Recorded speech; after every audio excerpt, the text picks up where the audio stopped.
convidar o diácono Clemenson para estar orando pelo pastor Tiago, amém, que vai estar ministrando a palavra de Deus nesta manhã para os nossos corações.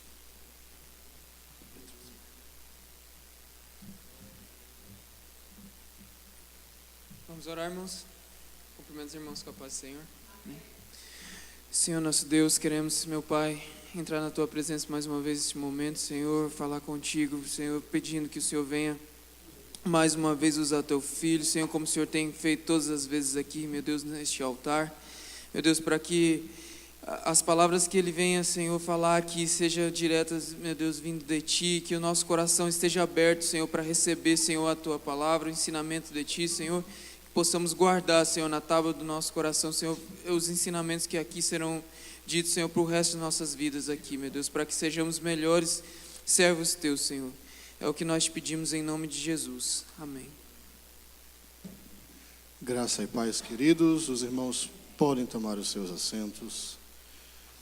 Bom estarmos aqui nesta noite mais uma vez para darmos continuidade à nossa série de estudos na carta de Paulo aos Gálatas.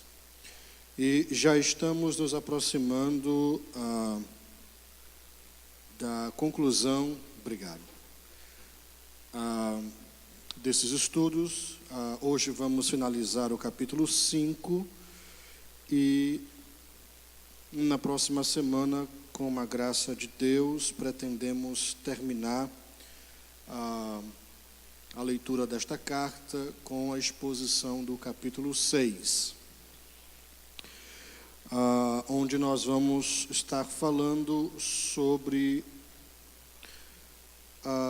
como devemos carregar a carga uns dos outros. É isso que Paulo trata no capítulo de número 6, dando também as últimas exortações e as saudações finais para aquela igreja. E aí, aos irmãos que nunca leram um livro todo da Bíblia, vão poder dizer que pelo menos leram a carta aos Gálatas. Vocês ficariam surpresos em saber da quantidade de pessoas que nunca leram nem ao menos um livro da Bíblia, nem as cartas de João, que são pequenininhas, nem o livro de Judas, que nem capítulo tem. Vocês ficariam surpresos. Mas nesta noite nós vamos falar sobre o fruto do Espírito. Na sexta-feira passada nós falamos sobre as obras da carne e analisamos aqui essa lista, essa relação de comportamentos, de condutas totalmente carnais, descrita pelo apóstolo Paulo no capítulo 5, dos versículos de número 16 ao versículo de número 21. E ele termina essa relação de obras da carne no versículo 21 com a afirmação enfática, sem deixar nenhuma dúvida, de que aqueles que cometem tais coisas não herdarão o reino de Deus. E aí alguns irmãos falaram que era muita coisa, muita coisa que tinha que se abster para poder entrar no reino de Deus, não é? A grande realidade, queridos, é que quando nós nos entregamos a Cristo Jesus, o Espírito de Deus, ele realiza em nós uma mudança de natureza. A ovelha pode até cair na lama, mas só o porco rola nela. Tá? Isso disse Charles Spurgeon, príncipe dos pregadores. Ele dizia: a ovelha pode até cair na lama, mas só os porcos é que rolam nela. Então, quando nós nos entregamos a Cristo, o Espírito de Deus, ele realiza em nós algo que nenhuma medicina, nenhuma ciência, nenhum psicólogo, nenhum psiquiatra nenhum programa da sociedade pode fazer. É uma mudança de natureza. Nós deixamos de ser porcos e nos tornamos ovelhas. Então, essa produção de obras da carne, ela não é algo natural para aquele que nasceu de novo. Então, o crente que realmente está em Cristo, que realmente teve um encontro com Cristo, esta relação de obras da carne é algo que ele não pratica, não faz parte do seu dia a dia. Não é a natureza da ovelha, é a natureza do porco. E nós não somos mais porcos, nós somos ovelhas. Não significa dizer que durante a nossa trajetória nós não venhamos a cometer pecados, porque a Bíblia diz que se nós dizemos que não temos pecado, não há verdade em nós e nós estamos fazendo Deus ou Cristo mentiroso. Nós temos pecado, mas uma coisa é você pecar e outra coisa é você viver na prática do pecado. Quando o pecado se torna algo habitual, é algo normal no seu dia a dia você pecar, você já está acostumado com aquilo, você já está acostumado com pecados sexuais, com idolatria, com prostituição, com impureza, faz parte do seu dia a dia. Isto é um sinal de que existe algo muito errado nisso que você chama de conversão. Tá? Então, se existe alguém que se diz cristão e pratica essas coisas que Paulo descreve como sendo obras da carne, é um grande sinal de que esta pessoa nunca teve realmente um encontro com Cristo Jesus. É diferente daquele irmão que luta durante a sua vida inteira contra um pecado específico. Existem pecados que nós vamos lutar contra eles durante toda a nossa vida, enquanto nós estivermos aqui. É diferente. Diferente do irmão que luta. Diferente do irmão que luta contra o pecado da homossexualidade, é diferente da irmã que luta contra o pecado do lesbianismo, do irmão que luta contra o pecado da cobiça, ou da mentira, ou do desejo sexual. Esses irmãos, eles vão sofrer essa tentação o resto de suas vidas. Eles têm que lutar contra isso, faz parte. Quando a gente se entrega a Jesus, esses desejos, eles não somem de nós.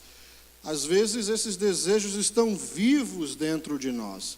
E é o que Paulo, talvez, ao que Paulo se referia quando ele fala do espinho na carne, não é? Tem alguns irmãos que têm o espinho na carne, e esse espinho na carne vai seguir eles durante a trajetória deles cristã.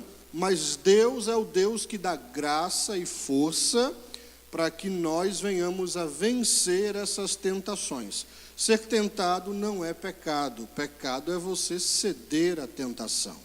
Ser tentado faz parte do cristianismo bíblico. Jesus foi tentado, José foi tentado, Davi foi tentado, Paulo foi tentado e você também será tentado.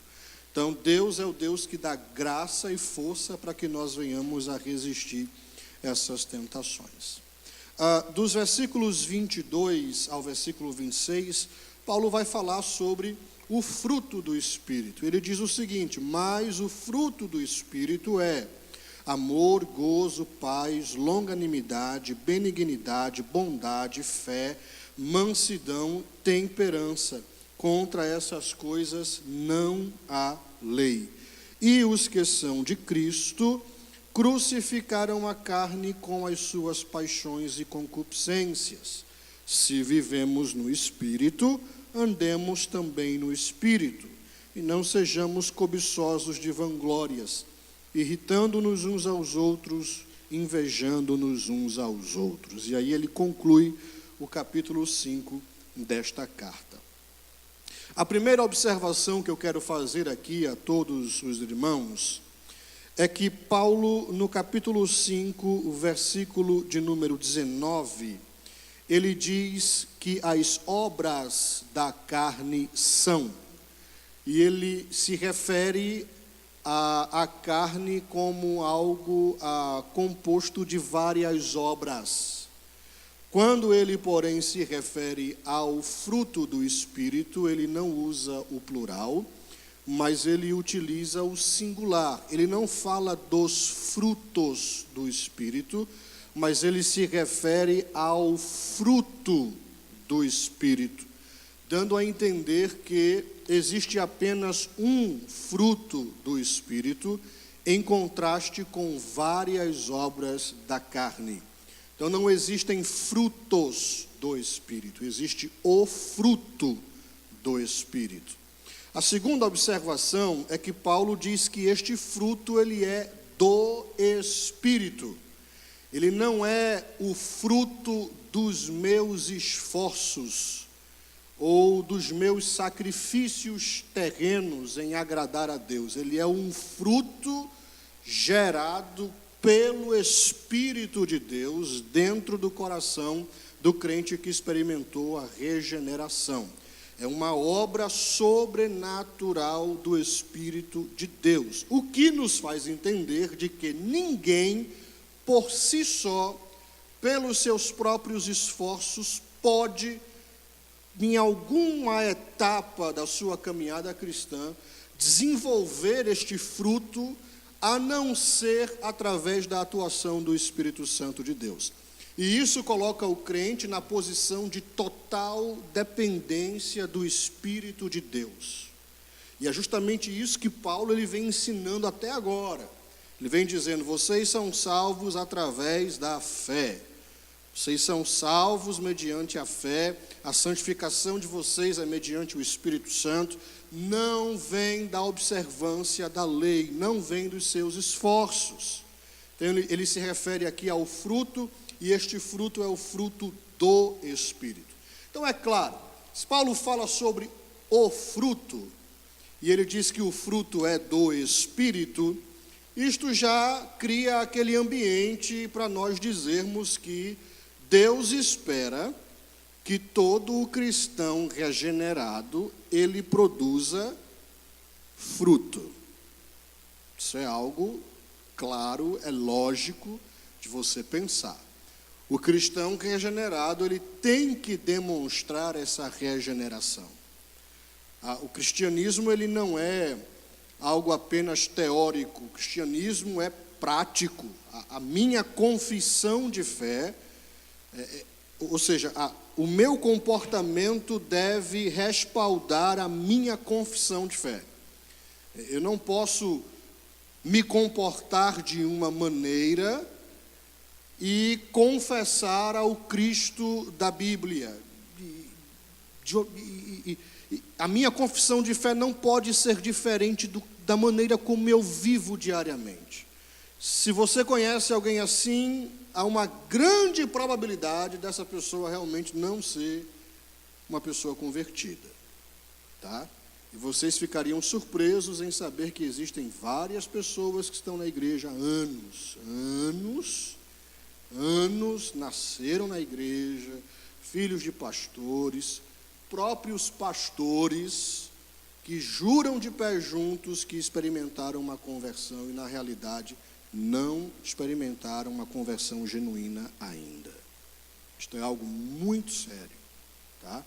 Muito sério. O que vai evidenciar o meu encontro com Cristo é justamente a produção do fruto do Espírito. Eu mostro de uma maneira natural, porque a minha natureza foi mudada. Eu não sou mais porco, eu sou ovelha. Então agora eu produzo, através do poder do Espírito Santo, este fruto.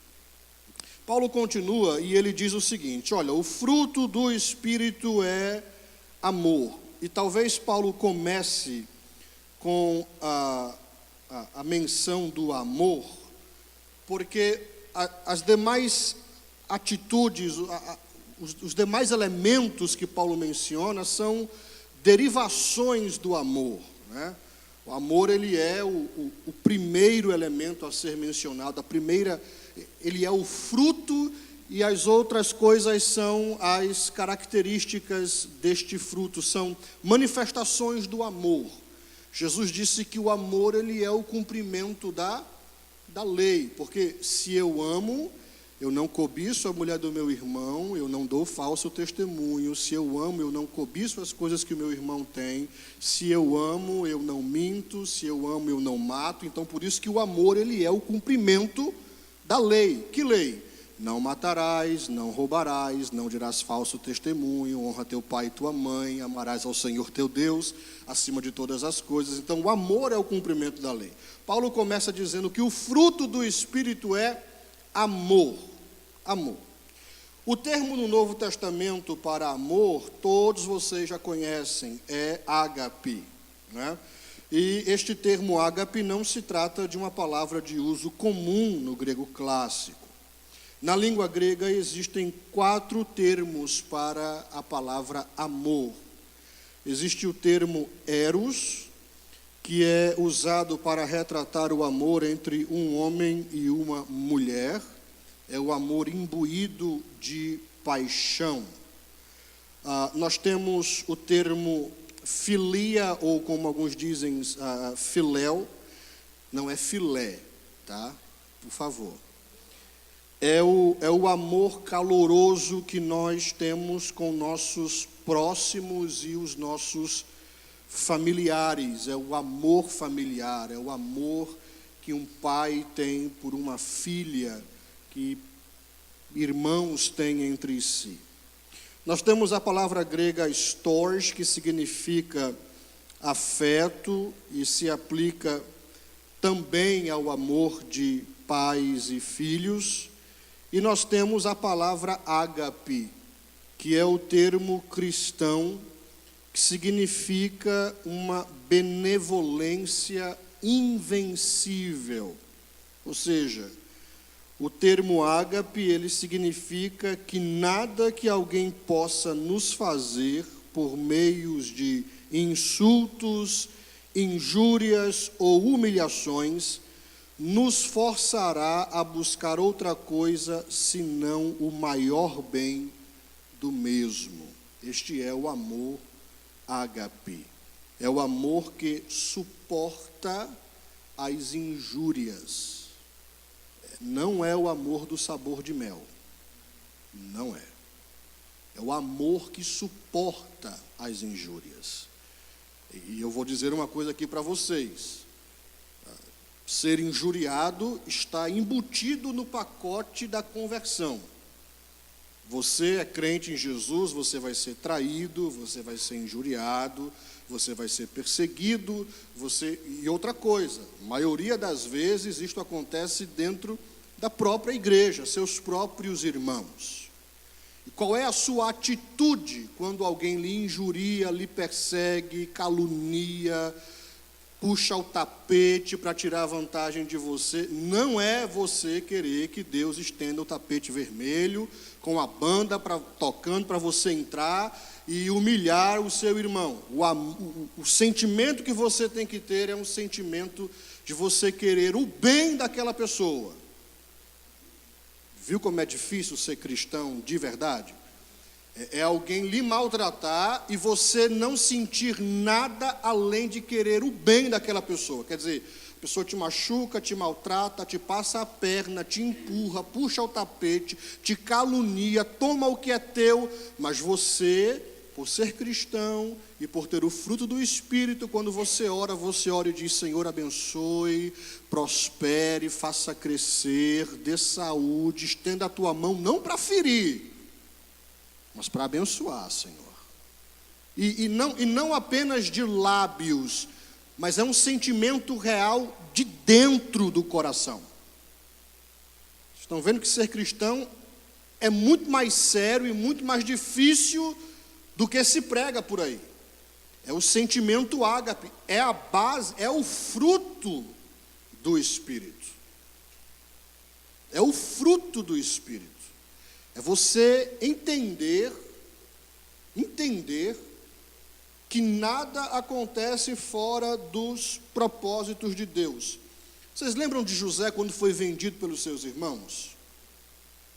Vocês lembram da história? Que foi jogado na cisterna, foi vendido pelos seus irmãos, aquele choro todo, foi para o Egito, E aí um belo dia, José estava por cima da carne seca, como dizem, governador do Egito, o homem mais poderoso do Egito. E aí, não por obra do acaso, porque nada acontece por acaso, tudo acontece por um plano determinado por Deus, uma grande fome assolou a terra de Canaã e a terra aos redores.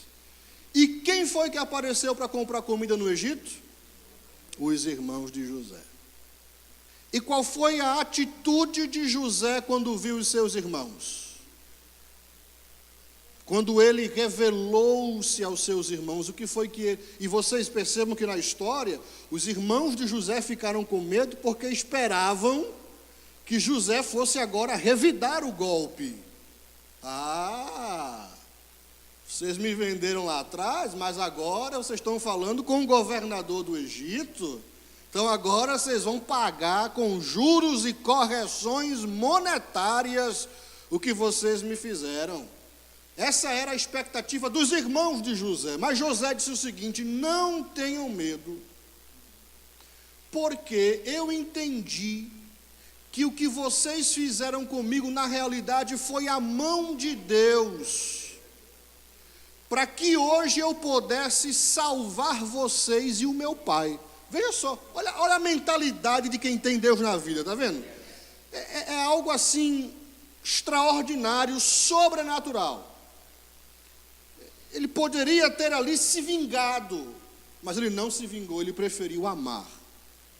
E o maior exemplo de tudo isso é Cristo, que poderia também nos destruir, o próprio Deus, sem dar nenhuma explicação. Porque a gente não suporta que o nosso irmão nos machuque, mas nós não temos nenhum problema em machucar a Deus todos os dias. Quebrar os seus mandamentos, quebrar as suas leis, prometer e não cumprir, negligenciar a nossa vida cristã, às vezes abraçar a idolatria, colocarmos outros deuses em nossos corações, mas quando o nosso irmão nos machuca, a gente quer vingar-se. E se Deus nos tratasse de acordo com os nossos pecados também? É por isso que a Bíblia diz que Deus ele não só ama, mas Ele é o próprio amor, é uma das definições de Deus, não é? Deus é Espírito, e João disse, Deus é amor. Então Paulo diz, o fruto do Espírito é amor. E o amor aqui é o amor ágape. E é claro que isto é algo que nós não podemos ir no mercado e comprar. Você não vai no Walmart e na prateleira você pega o amor e compra e traz para casa e coloca no coração. Isso não existe. Isto é algo que o Espírito de Deus gera no coração do homem e da mulher regenerada. É uma obra sobrenatural de Deus. Amém, queridos? Amém, queridos? E aí ele continua. Então, o fruto é o amor. Em seguida ele fala sobre gozo, ou em algumas traduções a palavra alegria. A palavra grega que Paulo usa aqui é cara.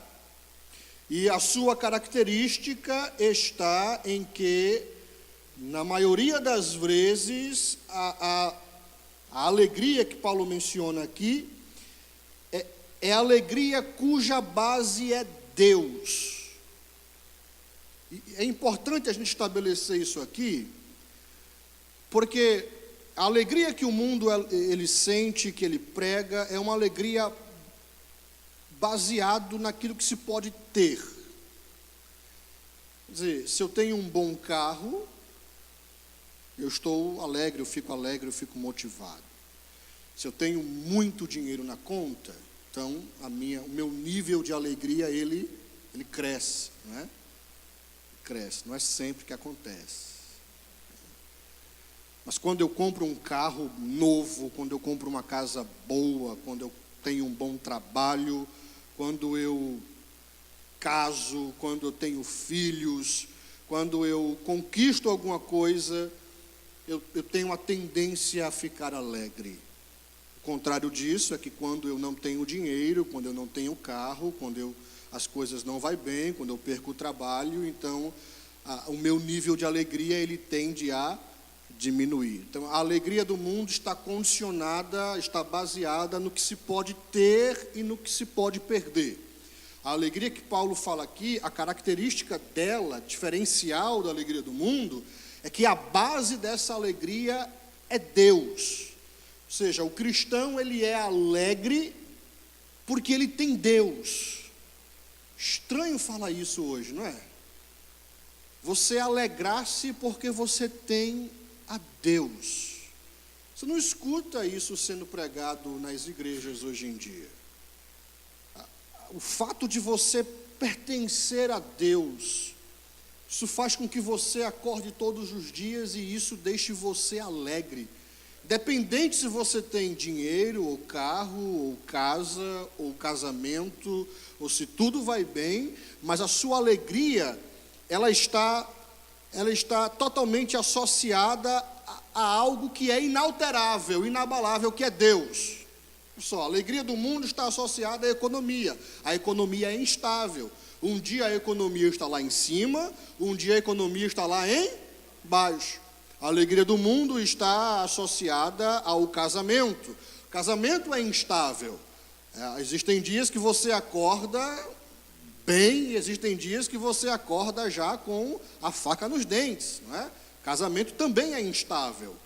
Mas Deus, diz a Bíblia, Ele não muda e não há nele sombra de variação. O escritor da carta aos Hebreus diz que Cristo, Ele é o mesmo ontem, hoje e eternamente. Ou seja, um dos atributos de Deus é a sua imutabilidade. Deus não oscila como a economia oscila. Deus não oscila como o casamento oscila. Deus não oscila como a bolsa de valores oscila. Deus, Ele é constante naquilo que Ele é.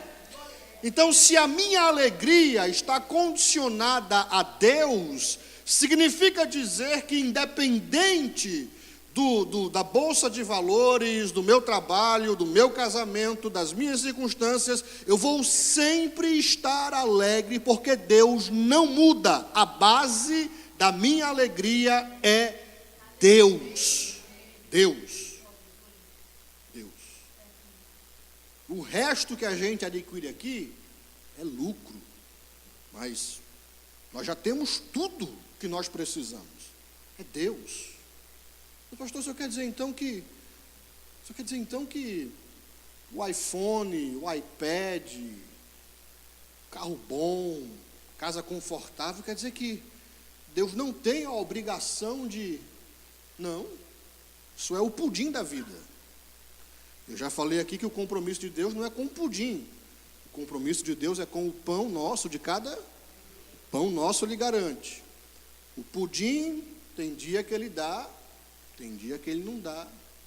Tem dia que você tem pudim para comer, tem dia que é só o pãozinho sem manteiga.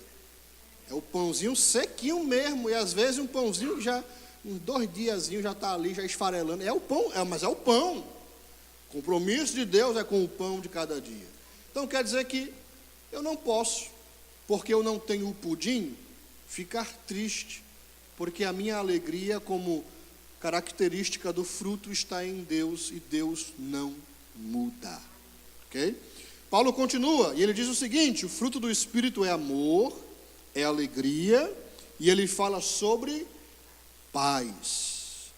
E a paz que Paulo fala aqui não é a ausência de adversidade ou a ausência de guerra, mas a paz que Paulo fala aqui é a paz que você tem agora com Deus.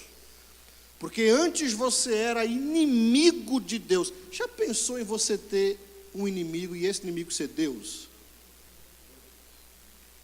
Você teria coragem de ir no ringue com Deus? Estou falando do Criador do universo, do Todo Supremo, Todo Poderoso, Santíssimo Deus, o Deus que é santo, que existe desde a eternidade. Deus que criou tudo que nós conhecemos e aquilo que nós também não conhecemos, que vamos conhecer quando chegar na eternidade. Esse Deus, a Paulo diz que antes nós éramos filhos da ira. Imagine esse Deus. Jonathan Edwards pregou um sermão uma vez chamado Pecadores nas mãos de um Deus irado. E ele usou o texto de Hebreus que diz: horrenda coisa é cair nas mãos do Deus vivo. O livro Heróis da Fé, de Orlando Boyer, diz que quando Jonathan Edwards foi pregar aquele sermão, ele jejuou 3 dias e durante 3 noites ele não dormiu.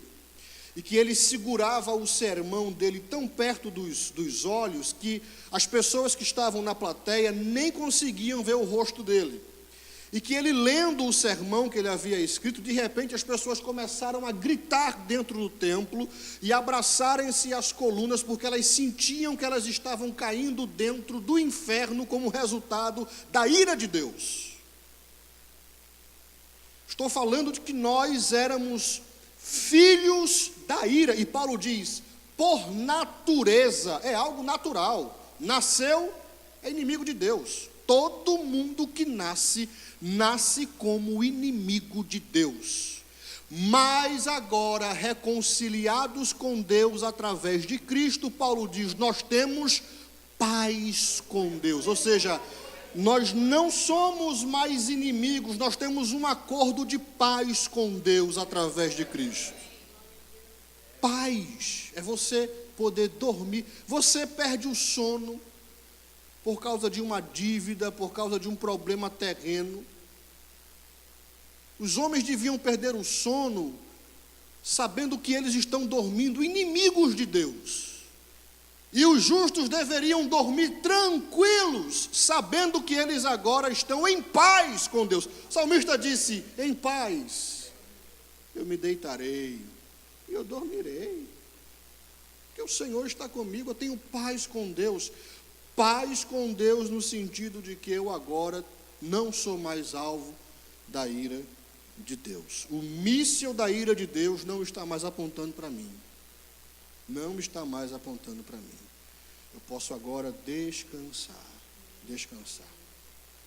E aí Paulo continua, ele fala sobre paz, e ele fala sobre longanimidade, que é uma outra palavra para paciência,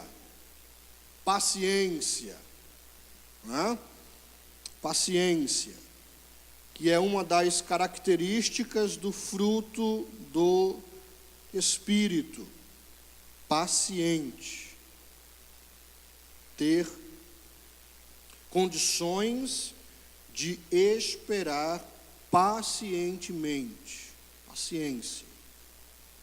O problema é que a Bíblia diz que a tribulação, ela produz a paciência. Então, tribulação produz a paciência. Então, quando você diz assim, Jesus me dá paciência, é a oração que Jesus atende assim. Você nem termina de orar, já chega um pacotezinho que nem da Amazon na portinha da sua casa. Quando você abre, uma tribulaçãozinha. Uma tribulaçãozinha. Para quê? Para você gerar paciência. Você não pediu paciência? Então, paciência, ela só é adquirida através da tribulação. Não tem outro método. Por isso que a campanha Pare de Sofrer é a maior furada. Porque se Deus elimina o sofrimento, Ele fecha a fábrica de paciência e de aperfeiçoamento dos crentes. Então essa campanha Pare de Sofrer, que alguns fazem por aí, essas orações de Pare de Sofrer, essas promessas de que você vai parar de sofrer, enquanto você estiver aqui na terra, uma coisa que você pode ter certeza que vai te acompanhar, chama-se sofrimento. Faz parte da vida. Sofrimento. Abraão sofreu, Moisés sofreu, Paulo sofreu, e como sofreu. E a gente tem a tendência de associar a pessoa que sofre muito a uma pessoa que não tem Deus, né? Mas esse cara só vive sofrendo, tem alguma coisa de errado. Já pensou se Paulo fosse contar o testemunho dele aqui? que ele relata lá na carta aos Coríntios, né? Naufrágios, perseguições, chicotadas, fome. Ah, não, pastor. Deus não deixa o justo passar fome. Então Paulo não era justo. Mas está escrito que eu fui moço, agora sou velho e nunca vi o justo desamparado, nem a sua descendência mendigar o... Então Paulo não era justo. Porque Paulo diz, eu passei fome muitas vezes. Muitas vezes. Quando Paulo escreve aos Filipenses, ele diz, olha, eu aprendi a viver tanto no muito, a ter tudo, como também a viver em escassez. E aí ele diz aquele famoso versículo que a gente gosta, que eu tenho até aqui na minha pulseira.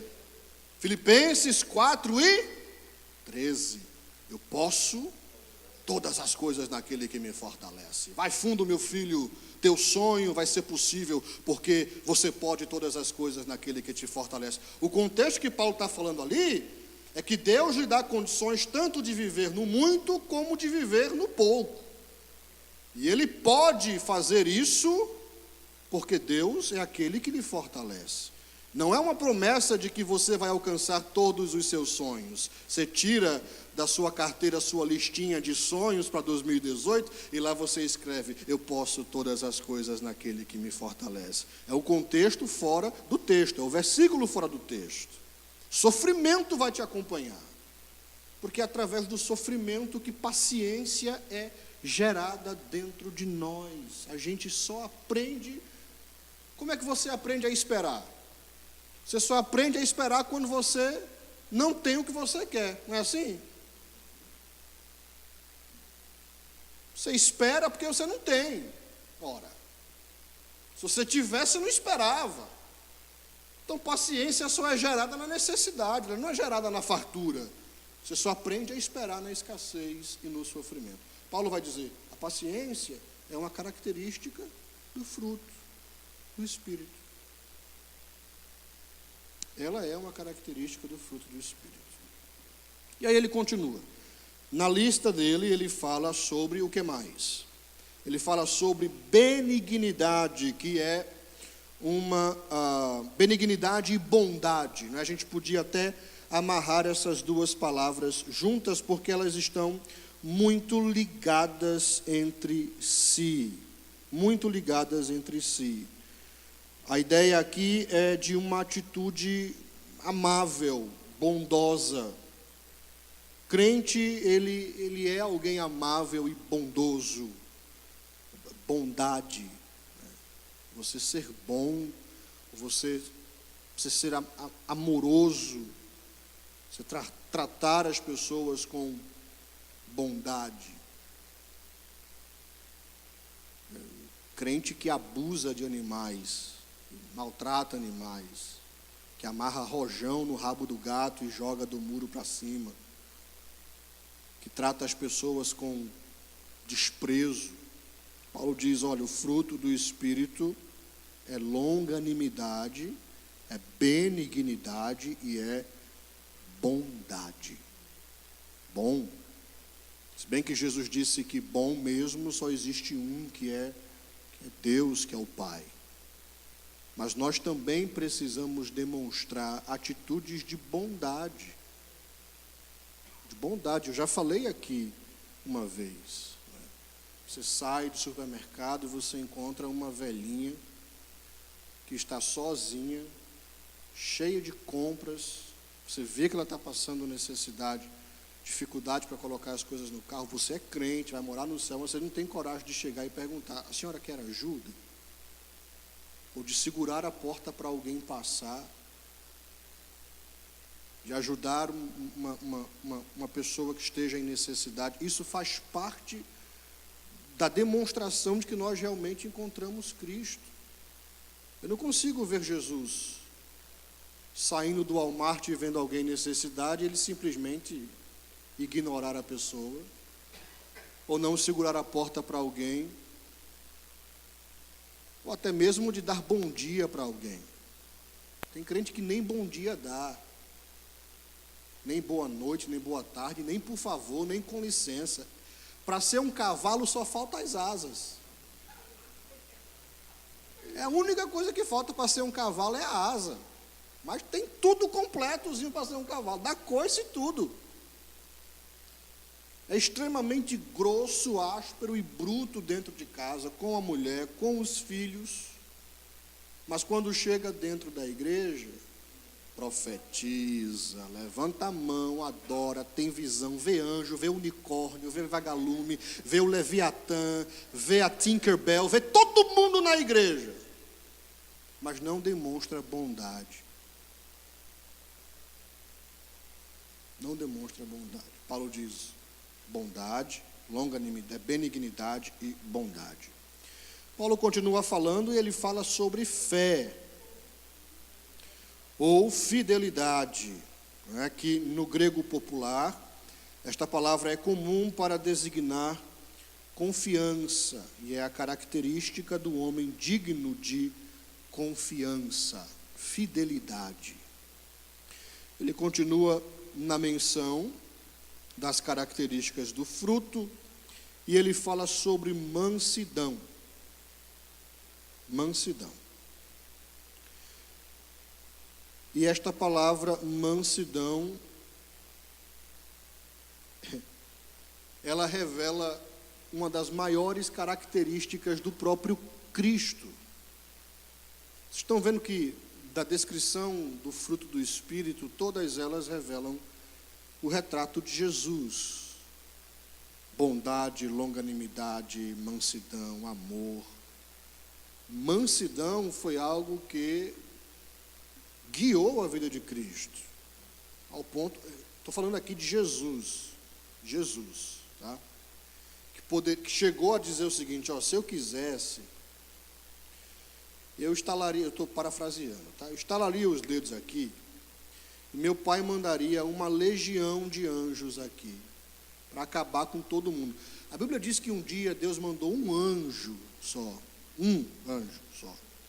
no arraial dos assírios, e naquela noite um anjo só destruiu, matou 185 mil assírios. Um anjo só, falando de um.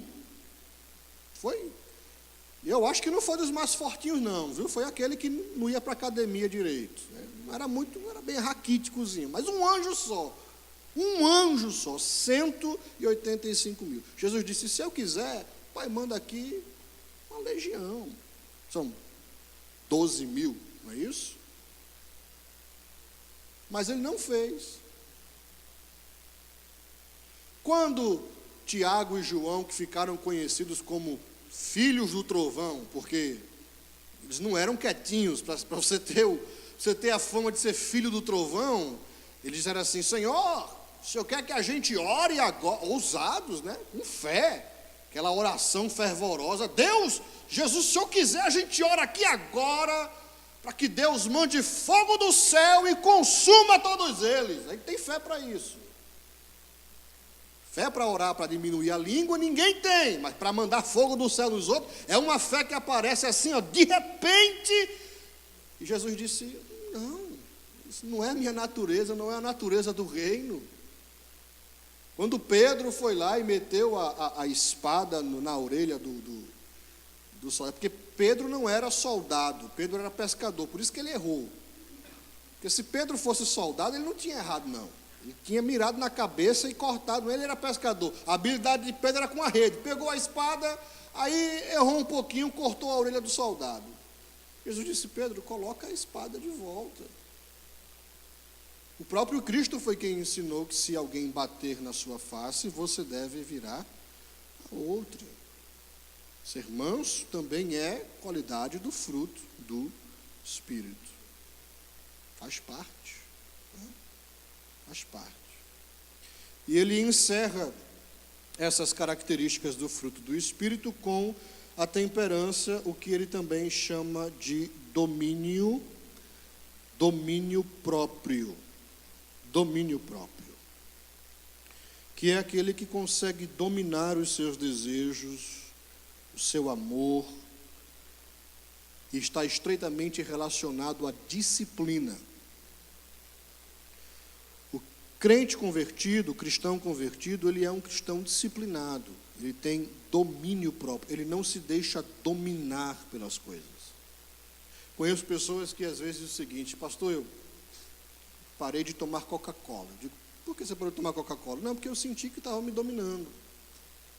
E eu não gostei desse sentimento. Queria tomar todos os dias e eu decidi mostrar para mim mesmo que eu sou disciplinado e que eu não quero mais. Não vou tomar e não vou tomar mais. O cristão tem que ser alguém disciplinado. Não é jejum, tá? Não é jejum. Ele decidiu não fazer, não tomar. Mas tem crente que é totalmente influenciado por tudo aquilo que está ao seu redor. Ele não é disciplinado, ele não consegue dizer não. Ele não diz não aos seus desejos. Ele sempre diz sim. Sim, sim, sim, sim. E tudo que vem no seu coração, ele cede, ele faz. Paulo diz, uma das características do fruto do Espírito chama-se domínio próprio. Porque no domínio alheio a gente é campeão, a gente é master. Dominar os outros é fácil, é bom. Dominar os outros, nossa, como a gente gosta de dominar os outros. Nós somos especialistas, nem precisa ensinar. A gente já sabe, mas Paulo diz, o domínio ele não é alheio. O domínio ele é próprio. Aqui, ó, é você e você. É você se domar. Esse cavalo selvagem que existe dentro de você. Você tem que domá-lo. Está ali o irmão Clemerson que sabe muito bem como é que se doma um cavalo. Não é? Você tem que dominar. É um animal, né? Cavalo exato. Você tem que dominar a si mesmo. Ser dominado pelo Espírito Santo. É por isso que Paulo diz lá em Efésios 5:18, não vos embriagueis com o vinho em que há contenda ou dissolução, mas enchei-vos do... O que é que tem a ver vinho com ser cheio do Espírito? É uma comparação que parece que não tem lógica, mas tem lógica. O contraste é o comportamento de uma pessoa que é dominado pelo álcool, que fica totalmente ébrio e que perde o controle de suas emoções, de suas atitudes, daquilo que pensa, daquilo que fala, com uma pessoa que é dominada pelo Espírito Santo, que tem as suas emoções, aquilo que pensa e aquilo que fala, controlados pelo Espírito Santo. Então, o ser cheio do Espírito Santo, no meu entender, tem muito mais a ver com você controlar a língua, o pensamento e as emoções do que com falar em línguas. É a forma como eu entendo. Ser cheio do Espírito Santo é isso aí. Falar em línguas é bom, a gente fala, edifica a você e a Deus. Mas o crente cheio do Espírito Santo mesmo é aquele que, quando vem vontade de falar alguma coisa que não deve, ele é controlado pelo Espírito, ele consegue não falar. Quando a fofoca vem na linguinha coçando assim, ele vem, não, eu mordo, eu não vou soltar, não vou falar, porque eu sou dominado pelo Espírito Santo. Quando ele está sozinho, que ele vê dinheiro assim que não é dele, uma grande possibilidade dele meter a mão, ele não é que ele não tenha o desejo de fazer. O desejo pode até existir, mas por ele ter domínio próprio e ser dominado pelo Espírito Santo, ele não faz. Não é todo mundo que tem problemas com o dinheiro. Existem pessoas que têm problemas com o sexo oposto. Existem pessoas que têm problemas com o mesmo sexo. Existem pessoas que têm problemas com cobiça, outros têm problemas com, sei lá, qualquer outra coisa que você lide no seu dia a dia. Mas o domínio próprio vai fazer com que você diga não. É a habilidade do cristão dizer não através do poder do Espírito Santo. Existia uma música do Thales Roberto, né, que diz, né, que ele não morreu, né? Mas eu escolho Deus, eu escolho ser amigo de Deus, eu escolho Cristo todo dia, já morri para minha vida e agora eu vivo a vida de Deus, né? Mas eu escolho Deus todos os dias, domínio próprio, dizer não. O pecado bate a porta todos os dias o pecado bate a porta. E às vezes não nos deixa nem quando a gente está dormindo. O miserável do pecado vem nos nossos sonhos, e tem crente que é tão pecador que sonha mentindo, sonha fofocando, sonha roubando, sonha fornicando. Até no sonho ele vem atormentar. Mas no sonho também a gente diz não. Eu tenho poder para dizer não. Não sobreveio sobre vós tentação que não fosse humana, é o que Paulo diz. Mas Deus também vos dá o escape. Deus não dá uma tentação, ou Deus não permite uma tentação maior do que você possa suportar. Então, quando Davi decide cair com Batseba, não é simplesmente porque o diabo é sujo, é imundo, é porque ele queria fazer. E ele não disse não. Porque o mesmo pecado foi apresentado a José. E ele conseguiu dizer não. E ele também era homem. E ele também tinha hormônios. E a mulher de Potifar também era um mulherão. Mas ele disse não, e ele foi dramático. Porque ela falava, e a Bíblia diz, constantemente ela chegava e dizia, deita-te comigo. Deita-te comigo. Era a senhora de José, a chefa. Deita-te comigo. José malhado, por ser escravo, né? Fortinho, cortadinho, moreninho, queimadinho do sol do Egito. Deita-te comigo todos os dias, até que ela não resistiu, agarrou ele, e ele sentou para conversar com ela, para perguntar, para explicar a situação, dizer assim, olha, eu até queria, mas não posso, porque a mão até fica suando, mas... né? Sangue de Jesus tem poder, oh Deus. Ela segurou a capa e José procurou o primeiro buraco que tinha para ele, pum, foi embora. Deixou a capa. Se saiu nu, eu não sei. Mas deixou a capa, ficou com ela. Porque é essa a atitude que a gente tem que ter com o pecado. Radicalismo. Domínio próprio, ele traz a ideia de você tem que ser radical para você lutar contra o pecado. Jesus disse que se o teu olho direito, eu acho, te fizer pecar, não é isso? Ele falou o quê? Claro que não é literal, né? Mas é para expressar a radicalidade do cristianismo. Arranca-o e lança-o fora. Não vai arrancar e colocar aqui pertinho para depois colocar de volta, não. Pelo amor de Deus. Tem que arrancar e jogar fora. Porque ele diz, é melhor você entrar no reino de Deus sem um olho, só com um olho, do que você ir para o inferno com os dois. Se a tua mão te fizer pecar, corta e lança ela fora. Que é melhor você entrar... É claro que no reino de Deus não vai ter manetas, nem pernetas, nem cegos. Mas é algo para expressar a radicalidade com que o crente tem que tratar o pecado. Radicalidade com que o crente tem que tratar o pecado. E para isso Deus nos deu domínio próprio. Domine-se a si mesmo. Ore a Deus, diga assim, Senhor, me domina, me dá forças para que eu possa realmente me dominar a mim mesmo e dizer não ao pecado e dizer sim a Cristo todos os dias. Amém, queridos? Nós já vamos terminar.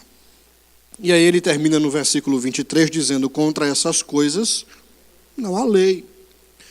E os que são de Cristo, em contraste com aqueles que não são de Cristo, crucificaram a carne com as suas paixões e suas concupiscências. O que dá a entender que aqueles que não são de Cristo vivem uma vida desenfreada na prática do pecado. Enquanto que aqueles que estão em Cristo, eles estão crucificados E quem está crucificado não fala o que quer, não vai para onde quer, fica ali onde a cruz está, não é assim?